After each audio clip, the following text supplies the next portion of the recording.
ప్రేక్షకులందరికీ నమస్కారం. ఈరోజు మన స్టూడియోలో ప్రముఖ జ్యోతిష్య వాస్తు పండితులు, లలితాదేవి ఉపాసకులు బ్రహ్మశ్రీ నానాజీ పట్నాయక్ గారు ఉన్నారు. గురుగారితో మాట్లాడేద్దాం. నమస్కారం గురుగారు. శ్రీమాత్రే నమః. గురుగారు, జూన్ మాసంలో కుంభరాశి వాళ్ళకి ఓవరాల్గా ఏ విధమైన ఫలితాలు ఉండబోతున్నాయి? ప్రస్తుతం ఉన్న గ్రహస్థితి బట్టి వీళ్ళు ఎలాంటి జాగ్రత్తలు అలాగే పరిహారాలు పాటించాలి గురుగారు? రైట్ అండి. కుంభరాశి వాళ్ళందరూ కూడా భయపడేది ఏంటంటే ఈ 5 సంవత్సరాలు ఏళ్ళు నడిచిన అనుభవించాం, ఇంకొక 2.5 సంవత్సరాలు ఉంది, ఎలా ఉంటుందో ఏమిటో అని టెన్షన్. నేను ఒకటే చెప్తాను, టెన్షన్ పడితే మనకేమీ ప్రాబ్లం క్లియర్ అవ్వదండి. ఇప్పుడు జ్వరం వచ్చింది, టెన్షన్ పడితే క్లియర్ అవుతుందా? ట్యాబ్లెట్ వేసుకుంటాం. సింపుల్, అంతే కదా. అలాగే వీళ్ళు ధనస్థానంలో సంచరిస్తున్నాడు శని, కాబట్టి వీరు ఫైనాన్షియల్ మ్యాటర్స్ విషయంలో జాగ్రత్తగా ఉండాలి. ఎవరికైనా డబ్బులు ఇస్తున్నాం, తొందరపడి ఇస్తున్నామా, అమాయకంగా ఇస్తున్నామా? కొంతమంది ఏం చేస్తారు, డబ్బులు ఉన్నాయి మనవాడు బాగాలేడు కదా అంటే గమగమా ఇచ్చేస్తాం. అవతల వాళ్ళు మంచి వాళ్ళే అయ్యి ఉంటారు, కానీ సమ్ టైమ్స్ ఏమవుతుందంటే మీరు ఇచ్చిన మనీ స్ట్రక్ అవుతుంది ఎప్పుడైనా ధనస్థానంలో శని సంచారం జరిగేటప్పుడు. ఈ ఒక్క విషయంలో జాగ్రత్తగా ఉండాలి. అలాగే కుటుంబ సభ్యుల్లో ఒక్కొక్కసారి ఏవో పాత విషయాలు తీసుకొచ్చి దాని గురించి కొంచెం రప్చర్ అవుతూ ఉంటుంది. ఈ విషయం మెయిన్గా కుంభరాశి వారు జాగ్రత్త పడాలి. ఇక మిగతా అంశాలు కనుక చూసుకుంటే ఈ కుంభరాశి వారికి ఈ నెలలో కనుక గమనించుకున్నట్లయితే కాస్త మీకు పంచమంలో గురు సంచారం, ఓకే. అలాగే కుజుడు కూడా 6 నుంచి జరిగిపోతున్నాడండి. ఎప్పుడైతే కుజుడు 6 నుంచి మారుతున్నాడో ఈ పెయిన్స్ ఉంటాయి సార్, కొంతమందికి బాగా విపరీతమైన బాడీ పెయిన్స్, ఇవన్నీ ఈ 6వ తేదీ నుంచి మారినప్పటి నుంచి చాలా మటుకు రిలీఫ్ వస్తుంది వీరికి, కుంభం వారికి. కాకపోతే 6వ తేదీ తర్వాత ఎప్పుడైతే సప్తమంలోకి వెళ్తున్నాడో ఇక్కడ ఒక్క విషయం ఏంటంటే వీళ్ళు వీలైనంత మట్టుకు మ్యారేజ్ రిలేటెడ్ సంబంధించిన విషయాలు ఒక 1.5 year వరకు కొంచెం పెండింగ్ పెట్టుకోవడం మంచిదని చెప్తాను. ఎందుకంటే ఫస్ట్ 2 months అయితే ఈ కుంభరాశి వారికి, అంటే ఈ జూన్ జూలై మాసాల్లో 7th హౌస్లో, అంటే సప్తమ స్థానము అంటారు. వివాహం గురించి ఎవరికైనా చూడాలి అంటే సప్తమ స్థానమే మనం పరిశీలన చేయాలి. అక్కడ కుజుడు కేతువు కలిసి ఉంటున్నారు.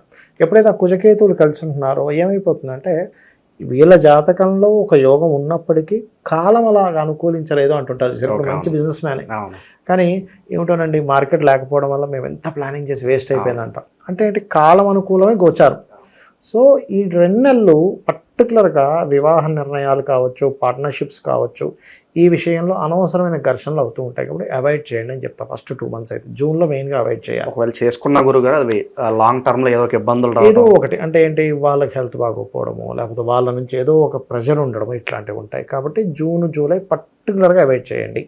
ఇంకా లేదు మేము ఒక 1.5 year ఆగగలము అంటారా, ఆగితే ఇంకా మంచి.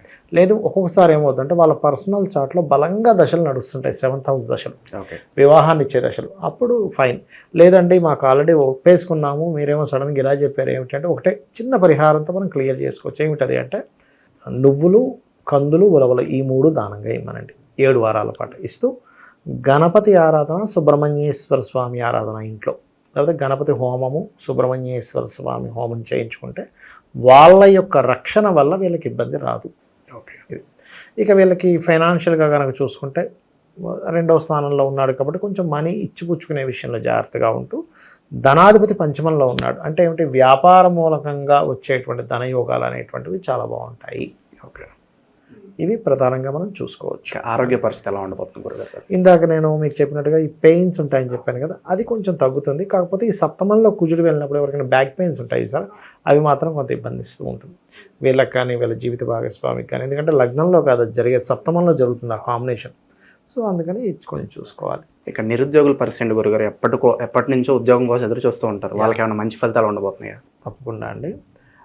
నిరుద్యోగులకి పర్టికులర్గా ఏంటంటే మెడికల్ రంగాల్లో, ఎందుకంటే 10th లార్డ్ మన ఉద్యోగాన్ని ఏదైనా జాతకంలో ఉద్యోగం చూసుకోవాలంటే 10వ స్థానాన్ని చూస్తాం.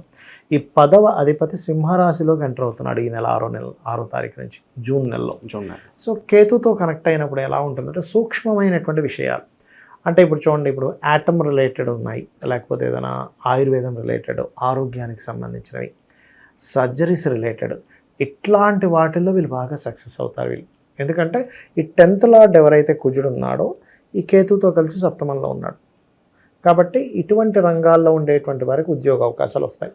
అదేవిధంగా ఉద్యోగ అవకాశాలు వీళ్ళకి మరింత బాగా రావాలి అంటే సింపుల్గా ఒకటే చెప్తాను, లలితా సహస్రనామాల్లో ఫస్ట్ లైన్ ఉంటుందండి, ఓం శ్రీమాత శ్రీ మహారాజ్ని శ్రీమత్ సింహాసనేశ్వరి నమః.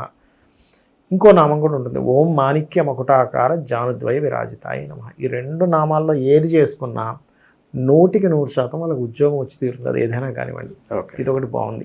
కాకపోతే కొన్ని ఆటంకాలు ఏర్పడతాయి, కొంచెం బాస్తో కొంచెం చిన్న ఓకే. వర్క్ ప్రెషర్ ఉండొచ్చు అంటారు. ఉంటుంది. ఎందుకంటే సింహరాశిలో ఉండే కేతువు దశమాధిపతి వెళ్ళి కలుస్తున్నాడు కదా, అటువంటివి కొంచెం ఇస్తూ ఉంటాడు. ఇక విద్యార్థులు గురుగారు చాలా వరకు స్కూల్స్ మళ్ళీ జూన్లో రీఓపెన్ అయ్యే టైము, సో అలాగే కొంతమంది విదేశాలకు వెళ్ళాలి అనుకుంటారు. ఓవరాల్గా విద్యార్థుల పరిస్థితి ఎలా ఉండబోతుంది అంటారు ఈ నెల? విద్యార్థుల పరిస్థితి ఏంటంటే వీళ్ళు చేస్తున్న కోర్సెస్ మార్చుకోవాలని చూస్తారండి. ఫస్ట్ ఏమిటంటే ఎలా చెప్పగలరు ఈ విషయం అంటే, ఏమీ లేదు, సింహ రాశికి అధిపతి అయిన రవి 4వ స్థానంలో కూర్చున్నాడు. యాక్చువల్గా 4లో రవి ఉంటే ఏంటంటే వాళ్ళు చదివేటువంటి చదువులో కొంచెం ఒక మంచి పేరు ప్రఖ్యాతలు రావడం, మెడల్స్ రావడం ఇవ్వాలి. కానీ కేతు ఎనర్జీస్తో ఉన్నాడు అక్కడ.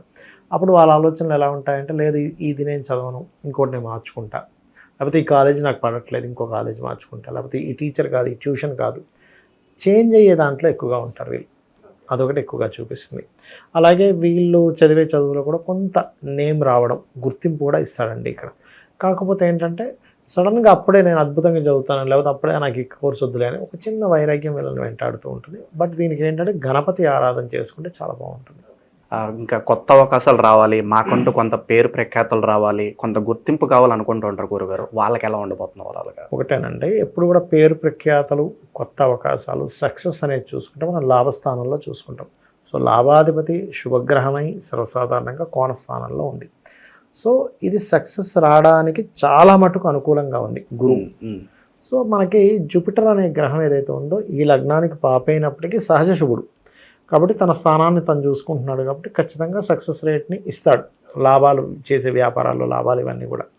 అయితే ఇక్కడ ఏంటంటే ఈ గురుగ్రహానికి శనిగ్రహానికి సంబంధించిన దీపారాధన, అంటే గురు శనిగ్రహాల దగ్గర దీపారాధన చేసి ప్రదక్షిణ కనుక చేసుకున్నట్లయితే వీళ్ళు చేసే ప్రయత్నం కావచ్చు. అయితే ఎప్పుడూ కూడా ఎవరైనా కానీ, ఏ లగ్నం ఏ రాశి అయినా కానీ చేసే ప్రయత్నం అవ్వట్లేదు అంటే సింపుల్, ఏం లేదు, మీ 3వ అధిపతి ఎక్కడ ఉన్నాడో చూసుకోవాలి. ఇప్పుడు ఈ మంత్లో వీళ్ళ 3వ అధిపతి ఎక్కడ ఉంటాడు, కేతువుతో కలిసి ఉంటాడు. అంటే ఏంటి, గణపతి ఆరాధన. ఎంత గణపతి ఆరాధన చేస్తూ ఉంటే మీరు, ఎందుకంటే చిన్న ఎగ్జాంపుల్ చెప్తానండి మీకు. మనం 10 సార్లు తిరుగుతున్నాం ఏదైనా పని కోసం, అవ్వట్లేదు, వెళ్ళే ముందు ఒక్కసారి గణపతిని తలుచుకొని వెళ్ళండి. అంతకుముందు కంటే ఖచ్చితంగా వీళ్ళకి ఇంప్రూవ్మెంట్ కనిపిస్తుంది ఎంతో కొంత. ఈ 10 సార్లు తిరిగి 1% అవ్వనటువంటి పని మీకు పూర్తిగా అవ్వకపోయినా 50% అనేది ముందుకు కదులుతుంది. అది నేను ఖచ్చితంగా చెప్పగలను. ఇంకా వైవాహిక జీవితం ఎలా ఉండబోతుంది గురుగారు? అలాగే సంతానం కోసం ఎప్పటి నుంచో ఎదురు చూసే వాళ్ళకి ఏదైనా గుడ్ న్యూస్ ఉందా ఈ నెల? ఖచ్చితంగా సంతానం గురించి అయితే గుడ్ న్యూస్ 100% ఉందండి. వైవాహిక జీవితం విషయంలో మాత్రం ఇందాక నేను మీకు 1.5 year వరకు ట్రై చేయకపోవడమే మంచిది అని చెప్పాము, ఆల్రెడీ ఫస్ట్లో మనం చెప్పుకున్నాం. అయితే ఇక్కడ నేనేం చెప్తానంటే, వివాహ జీవితం వేరే, వివాహం అవ్వడం వేరే. అయ్యేటువంటి వారిది 7వ స్థానంలో చూస్తే, వివాహ జీవితాన్ని మనం క్యాలిక్యులేట్ చేయడం 12వ స్థానంలో చూస్తాం. ఎందుకు అంటే 12వ స్థానం అనేది పూర్వజన్మలో ఈ జాతకుడు, ఈ జీవుడు వివాహ సంబంధించిన విషయంలో ఎటువంటి కర్మ చేశాడని చెప్తుంది 12వ స్థానం. ఈ 12వ స్థానం ఎంత బాగుంటే వీళ్ళకి వివాహ జీవితం అంత బాగుంటుంది. పర్సనల్గా చూసుకోవాలి. లేదండి మరి ఇప్పుడున్న గోచారం ఏం చెప్తుంది 12వ స్థానం గురించి అంటే బెటర్గానే ఉందని చెప్పుకోవాలి. ఓకే. ఎందుకంటే ఈ 12వ అధిపతి శని వెళ్ళి గురువు స్థానంలో కూర్చున్నాడు, అంటే శుభరాశుల్లో కూర్చున్నాడు. ఎప్పుడైతే శుభరాశుల్లో కూర్చున్నాడో ఇట్స్ గుడ్. అలా గురుగారు ఎప్పటి నుంచో పోలీస్ స్టేషన్లో కోర్టుల చుట్టూ తిరుగుతూ న్యాయం కోసం పోరాడుతూ ఉంటారు. అలాంటి వాళ్ళకి ఏదన్నా మంచి ఫలితాలు ఉండబోతున్నాయా? గురువు న్యాయానికి కారకుడు అండి, పంచమంలో ఉన్నాడు కాబట్టి ఈ లగ్నానికి శుభుడైనటువంటి శని ఈ యొక్క మీన రాశిలో కూర్చున్నాడు. సో గురువు ఖచ్చితంగా మంచి ఫలితాలు ఇస్తాడు, అందులో ఎటువంటి సందేహం లేదు. ఇక చివరిగా గురుగారు, కుంభరాశి వాళ్ళు చివరి దశలో ఉన్నారు, శని దశలో. ఓవరాల్గా ఈ పీరియడ్ వీళ్ళకి ఎలా ఉంటుంది? ఓవరాల్గా వీళ్ళు ఎలాంటి జాగ్రత్తలు తీసుకోవాలి చివరిగా వీళ్ళు? ఒకటేనండి, ఫైనాన్షియల్ మ్యాటర్స్ విషయంలో జాగ్రత్త తీసుకోవాలని చెప్పాను నేను ఆల్రెడీ.